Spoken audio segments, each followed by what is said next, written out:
Your brother needs that house more than you do, and if you don't sign it over by Friday, we'll see you in court." My father's voice crackled through the speakerphone while my lawyer, Katherine Morse, covered her mouth to muffle her laughter. The legal threat that was supposed to terrify me into submission had just become the key to my freedom, and the beginning of their complete downfall. Hi everyone, my name is Natalie. I'm 34 years old, and I discovered that sometimes the best way to win a war is to let your enemies fire the first shot. Katherine composed herself, straightening her navy blazer as she leaned toward the phone. "Mr. Hartley, this is Katherine Morse, Natalie's attorney. I must advise you that this call is being recorded, and your threat of litigation has been noted. On what legal grounds exactly do you plan to sue your daughter for her own property?" The silence stretched so long I thought the call had dropped. Then my mother's voice, shrill and defensive. "She knows what she owes us. We raised her, "I'm going to stop you right there," Katherine interrupted, her voice smooth as silk over steel. "Raising a child is a legal obligation, not a debt to be collected. Please proceed with your lawsuit. I haven't had this much entertainment in years." The call ended with my father's sputtered curses. Katherine turned to me, her expression shifting from amused to serious. "They're going to regret this, Natalie.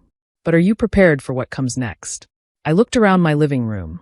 The exposed brick walls I'd restored myself, the original hardwood floors I'd salvaged, the bay windows overlooking the garden I'd cultivated from dirt and neglect. This 1920s craftsman hadn't just been a house when I bought it 5 years ago. It had been a wreck, a teardown, everyone said, except I saw potential. Just like I'd seen potential in myself, despite my family's best efforts to convince me otherwise. "I've been preparing for this my whole life," I said. "I just didn't know it. The house had cost me everything, my savings, my sleep, my social life. I'd spent weekends stripping wallpaper, nights learning plumbing from YouTube, holidays alone because family gatherings always turned into lectures about how I was wasting my life on a money pit, while my brother Oscar needed help. Always Oscar. The golden child who'd dropped out of 3 colleges, wrecked 2 cars, and burned through every loan my parents gave him. The same brother who'd sneered at my fixer-upper until a realtor friend mentioned the neighborhood was gentrifying and property values had tripled. That's when my house became family property. That's when I became selfish for living in it alone. "Let's review what we have," Katherine said, opening her laptop. "The deed is solely in your name, correct? Purchased with my own money, no co-signers, no family loans. And these improvements you mentioned?" I pulled out my phone, scrolling through 5 years of transformation photos. Everything documented. Every receipt saved. I turned a $140,000 teardown into a $500,000 home with my own hands and money. Katherine's eyes gleamed. "And your parents' contribution?" "They told me I was an idiot.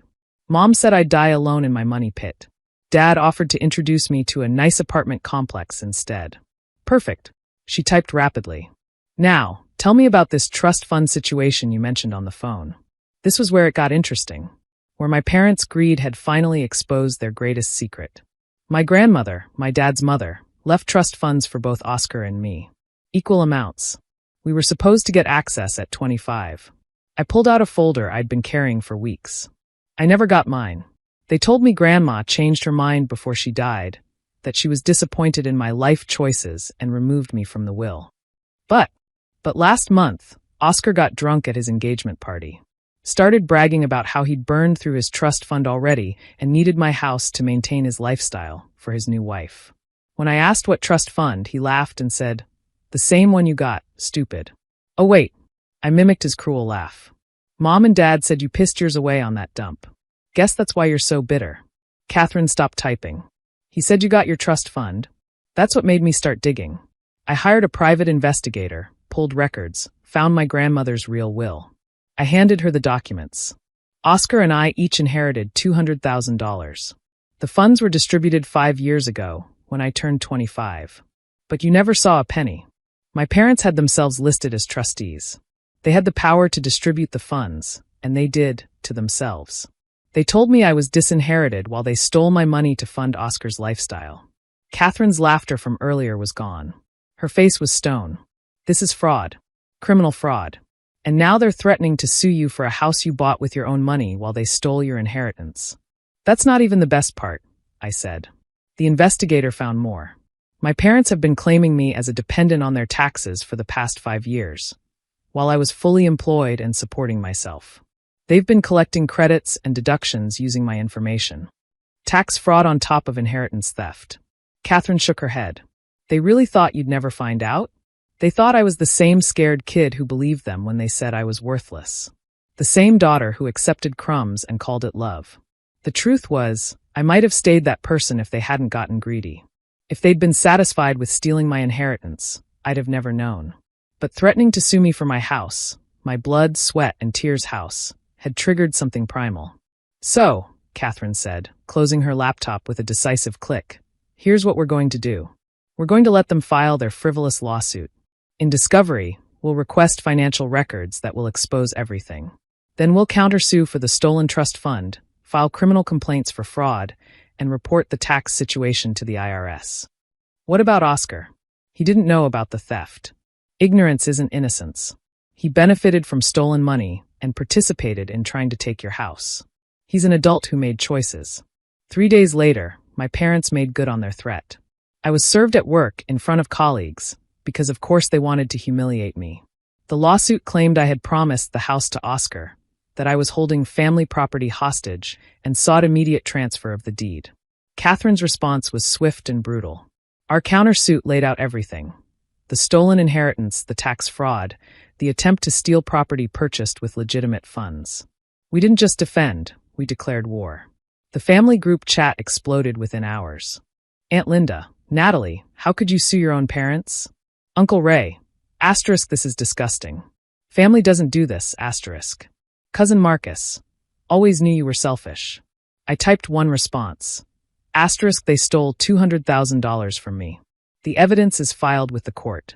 Public record. Look it up, asterisk. Then I left the chat. But the real showdown came at what would be our last family dinner, 2 weeks after the lawsuits were filed. My mother had summoned everyone to their house. The house I now realized my inheritance had probably helped pay for. I arrived with Katherine and my investigator, Marcus Chin. The dining room was packed with relatives, all ready to stage an intervention. My parents sat at the head of the table like martyred saints. Natalie's here, someone whispered, and the room fell silent. You came, my mother said, tears already starting. I knew you still had some family loyalty. I came to give you one chance, I said, not sitting down. Drop the lawsuit, return my inheritance with interest, and amend your fraudulent tax returns. Do it within 48 hours, and I'll consider not pressing criminal charges. How dare you, my father started. How dare I? I laughed, but it was sharp, bitter. How dare I what? Discover you stole my inheritance? Find out you've been committing tax fraud? Refuse to hand over my house to your deadbeat son? Oscar stood up, face red. I'm not a deadbeat. I need that house. Why? I asked. Because you burned through $200,000 plus whatever mom and dad stole from me? Because your fiancé thinks you're rich and you can't admit you're broke. His fiancée, a pretty blonde named Tiffany, went pale. What? Oscar, what is she talking about? Marcus stepped forward, placing a folder on the table. Financial records, he said simply. Mr. and Mrs. Hartley received $200,000 from Eleanor Hartley's trust intended for Natalie. The money was dispersed over 5 years into various accounts, including several in Oscar's name. The room erupted. Relatives grabbed for the papers, voices rising in shock and anger. But not at my parents, at me. You ungrateful. Family business should stay. How could you embarrass? Enough! I slammed my hand on the table. You want to talk about family? Family doesn't steal. Family doesn't lie. Family doesn't threaten to sue for property they have no right to. You all sat here ready to guilt me into giving up my house. But where were you when they stole my inheritance? Where were you when they told me I was disinherited and worthless? Silence. That's what I thought. I looked at my parents, really looked at them. My mother's tears had stopped, replaced by cold calculation. My father's righteous anger had morphed into fear. You have 48 hours. Drop the lawsuit, return the money, or face the consequences. We don't have it, my mother whispered. The money, it's gone. Then you better find it, Katherine said. Sell assets, take out loans, figure it out. Because the alternative is federal prison for tax fraud and state prison for inheritance theft. We left them there, surrounded by relatives who were slowly realizing they'd been defending criminals. The family that had always preached loyalty and sacrifice had been built on lies and theft. Tiffany broke up with Oscar that night. She sent me a message. Thank you for exposing the truth. He told me his trust fund was in property investments. I almost married a fraud. My parents dropped their lawsuit within 24 hours. They hired their own lawyer who tried to negotiate, but Katherine was a shark who smelled blood. We accepted a payment plan for the stolen inheritance plus interest, required them to file amended tax returns, and got a legal agreement that they would never contact me again.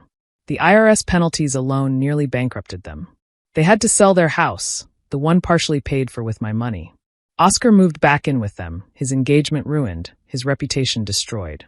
The golden child tarnished beyond repair. But the sweetest justice came 6 months later. I was sitting in my garden, the one they'd mocked, when a certified letter arrived. It was from my grandmother's estate lawyer, who'd been tracking me down after seeing the lawsuit in public records. It turned out my grandmother had left me something else, something my parents couldn't touch. Her personal journals and a small separate account they'd never known about. In her journal, dated a month before she died, she'd written, "Asterisk, I fear David and Marie will try to keep Natalie from her inheritance. They've always resented her independence, her strength. If you're reading this, dear one, know that I saw who you really were.